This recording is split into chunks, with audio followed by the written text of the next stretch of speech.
Yo les amis, j'espère que tout baigne pour vous et aujourd'hui on se retrouve pour une théorie sur Roronoa Zoro. Après avoir vu votre enthousiasme au sujet de la mini-théorie Zoro Shogun perdu de Wano dans ma vidéo sur les futurs événements de One Piece, je me suis dit qu'une théorie à part entière traitant sur le futur de notre Marimo préféré pourrait être particulièrement intéressante à réaliser. Cette vidéo sera donc divisée en 3 parties, une partie sur son histoire à Wano, une partie sur ses capacités, une partie sur les questions qu'on se pose sur lui, que ce soit à propos de son œil ou de son éventuel dit qu'il porterait par exemple. Commençons par la première partie, la découverte de son histoire à Wano Kuni.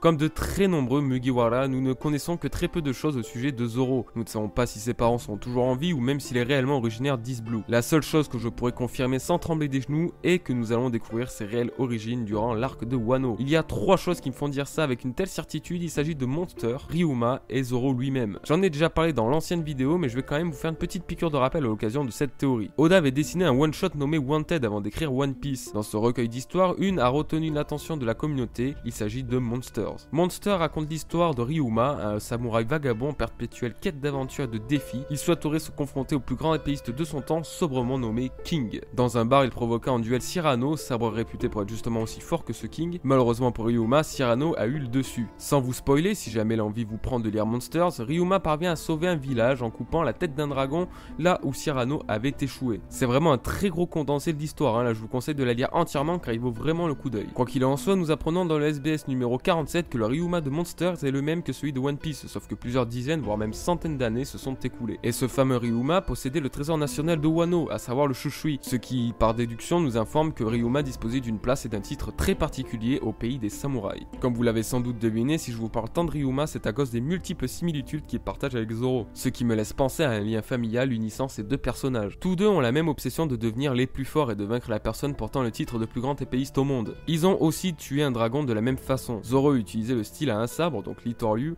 en découpant la tête du dragon de Punk Hazard avec son sabre Shushui, ce qui est un très gros clin d'œil à Ryuma qui lui-même a coupé la tête d'un dragon en un seul coup avec un seul sabre dans Monsters. Même l'épée semble pareille, on y remarque la même garde et la même poignée, seule la lame est différente. Ils possèdent aussi tous les deux un grand sens de l'honneur malgré leur statut respectif, pirate pour Zoro et vagabond pour Ryuma. Autre que les ressemblances mentales, leur ressemblance physique est particulièrement frappante, leur visage est carrément similaire mais à part les cheveux de Ryuma qui sont légèrement plus longs. Cette ressemblance s'accentue après l'ellipse, leur style vestimentaire devient de plus en plus proche et la cicatrice à l'œil gauche de Zoro ajoute un nouvel indice. Regardez l'œil gauche de Ryuma zombie, il est comme inerte et ne bouge pas d'un seul centimètre comparé à son œil droit. De plus, un bandage de traverse comme si Ryuma avait aussi été blessé et avait perdu le même œil que Zoro. Coïncidence, je ne crois pas. Les similitudes sont tellement troublantes que j'irais même jusqu'à dire que les cheveux de Zoro pousseront au point qu'il se fasse un chignon semblable à celui de Ryuma. En bref, je reste persuadé que Zoro et Ryuma ont un lien familial très éloigné certes, mais aussi un lien de clan. Les clans ont évidemment une place très importante à Wano. Chaque clan dirigé par un daimyo possède une partie du territoire du pays. Par exemple, le clan Kozuki, qui est le clan de Momonosuke, possède le territoire Kuri. Je pense d'ailleurs que le pays est divisé en 4 territoires et donc logiquement que 4 clans sont à la tête du pays et que certains clans sont en guerre entre eux. Bon, déjà ce qui me fait penser qu'il y a 4 territoires et donc 4 clans principaux, c'est cette image. Lorsqu'on entend parler de Wano pour la toute première fois par Brook, une image apparaît montrant 4 samouraïs se tenant debout sous un fond de soleil levant, avec juste un bout de la lame et de la garde de Shushui, le trésor national de Wano. C'est typiquement le genre de foreshadow qu'Oda pourrait glisser, ça collerait parfaitement avec les 4 animaux symboliques de l'astrologie chinoise, qui,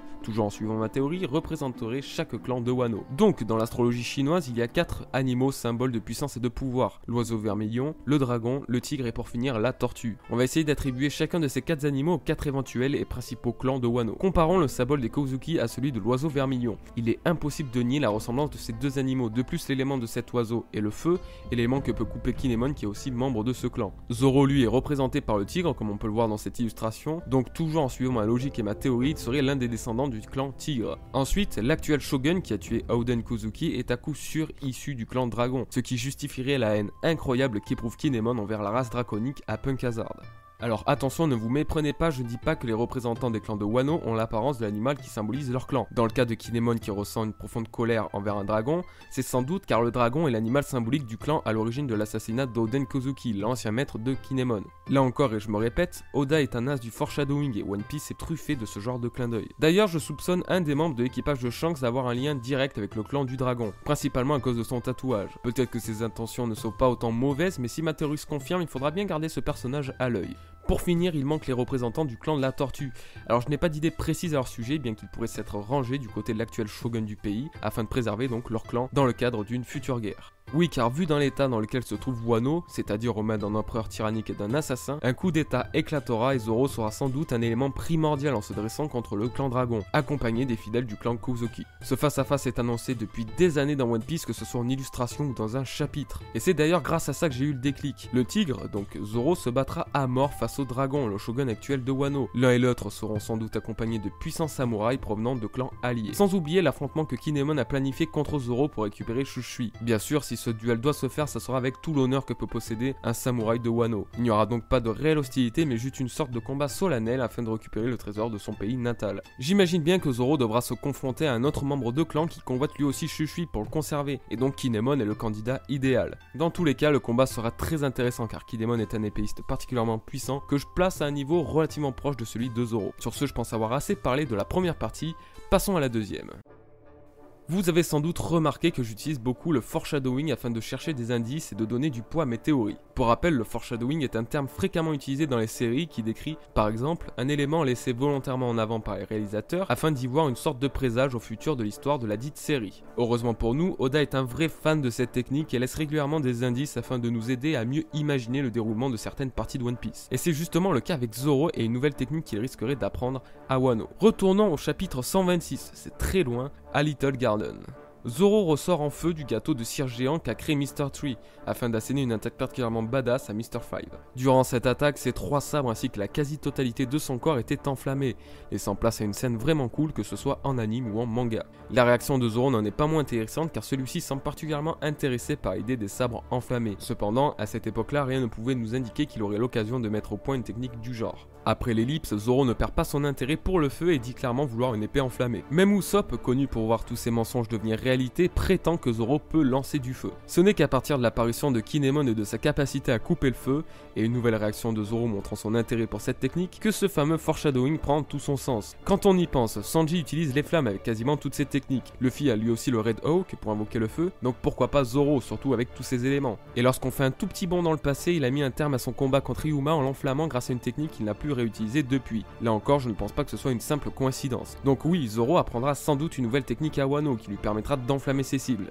Là encore, je pense qu'un bon niveau de maîtrise du haki de l'armement est nécessaire pour réaliser une telle prouesse, car je ne suis pas réellement sûr que ce pouvoir provienne d'une épée en particulier comme on aurait pu le penser. D'ailleurs justement, en parlant d'épée, vous êtes beaucoup à penser que Zoro obtiendrait une nouvelle épée à Wano. Le problème étant que Zoro ne change d'épée uniquement si l'une qu'il possède est détruite. Et en sachant que sa lame la plus faible est le Sandai Kitetsu, la lame maudite de la lignée des Kitetsu, elle fait quand même partie des 50 lames de qualité supérieure. Mais malgré tout, je pense que c'est ce sabre qui sera changé ou détruit pour son modèle supérieur, le Nidai Kitetsu. Il y a plusieurs raisons à ça. Déjà, le Sandai Kitetsu est la lame la plus faible de Zoro, comme je le disais, même si sa malédiction doit sans doute avoir un lien avec la puissante manifestation d'Ashura, je pense qu'une nouvelle lame ayant au moins le grade de Owasamono lui est nécessaire pour encore progresser. Ensuite, je pense que Zoro aura tous les Kitetsu. Pas tous à la fois bien sûr, mais il les aura tous en main jusqu'à arriver au fameux Shodai Kitetsu, l'une des 12 grandes lames. Et pour finir, je pense que le Nidai Kitetsu peut être en possession de l'actuel shogun de Wano. Ce sabre maudit l'aurait corrompu au point de le rendre fou, il en aurait donc assassiné Kozuki Oden, son prédécesseur.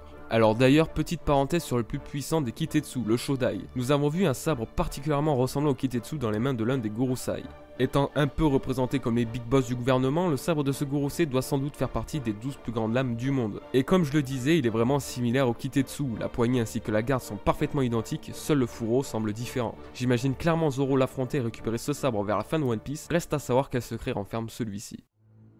Dans cette dernière partie, nous allons tenter d'étudier rapidement les questions que tout le monde se pose sur Zoro et ainsi tenter de trouver une réponse et un raisonnement logique à celle-ci. Ah, l'œil de Zoro, le fameux sujet tabou. Il est vrai que cette cicatrice est intrigante, mais devons-nous réellement penser qu'elle cache une quelconque technique surpuissante? Il y a bien la charmante théorie du démon coincé dans l'œil que Zoro a su dompter, mais là encore je ne vois pas en quoi un démon pourrait être enfermé dans un œil. Si Zoro est possédé d'une quelconque façon, c'est tout simplement ancré au plus profond de son âme. Par contre, il est vrai qu'une scène particulièrement intéressante de l'anime met en avant cet œil, et je précise qu'il s'agit bien de l'anime car il a tendance à ne pas suivre les réelles volontés d'Oda. Il s'agit du combat contre T-Bone sur le train des mers en allant à Enies Lobby. Zoro utilisa une technique nommée Gyuki Yuzume et l'excellente animation de l'attaque laisse paraître une lueur rouge dans son œil gauche, précisément l'œil qui est aujourd'hui donc fermé. Ce qui est intéressant, c'est que la technique représente le démon taureau, donc on reste toujours dans le sujet de la possession démoniaque. Alors personnellement, je ne sais pas vraiment quoi en penser et pour une fois, je préfère me garder la surprise et ne pas trop réfléchir à une théorie là-dessus. Cependant, si jamais j'ai un nouvel indice concernant les sabres et les effets de leur malédiction, je je reviendrai sans aucun doute sur le cas de Zoro